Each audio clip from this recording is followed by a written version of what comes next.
So my name is Tim Farrant. I arrived at the Maxwell Institute in September of 2022, just last year.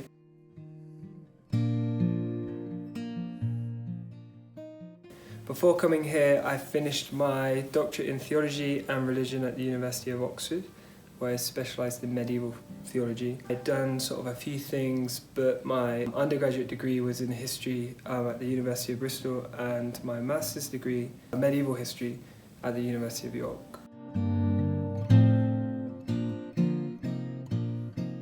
So primarily my research looks at expositions on animals in the High Middle Ages, and my most recent focus is looking at an episode in The Description of the World by Marco Polo and putting that into conversation with a piece written by Umberto Eco, who's this famous Italian medievalist. And he writes a book called Serendipity's Language and Lunacy.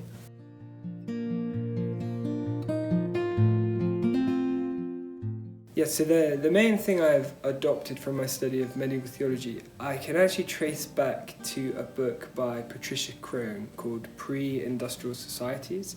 And so strictly this isn't a work of theology, but in there she speaks about similarities sort of in the modern world and the medieval world, and those similarities being deceptive, because truly embracing sort of like a medieval religious culture within its own context requires a thinking away of modernity. And I think like that is one thing that I've applied to the study of the texts that I examine and like the religious texts that I examine.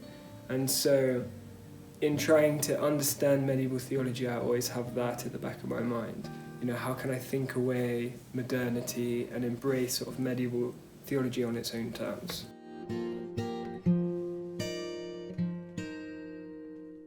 So I would often read about theologies of love in medieval texts, in ancient texts. I have interest in St. Augustine, or interest in Richard of St. Victor and Hugh of St. Victor. And whenever I'd read about these theologies of love, I'd notice that there was a deep pastoral dimension to each of these intellectuals. So you have like Hugh of St. Victor, who's an abbot of the School of St. Victor in Paris, and then you have St. Augustine, who has these pastoral responsibilities as a bishop, and I felt like that sort of deep pastoral dimension was missing from simply a study of theology, and so that began to attract me to the world of chaplaincy, where the chaplain's ministry of presence seeks to embody the love of God in a particular space and setting. So that's what initiated my interest in chaplaincy.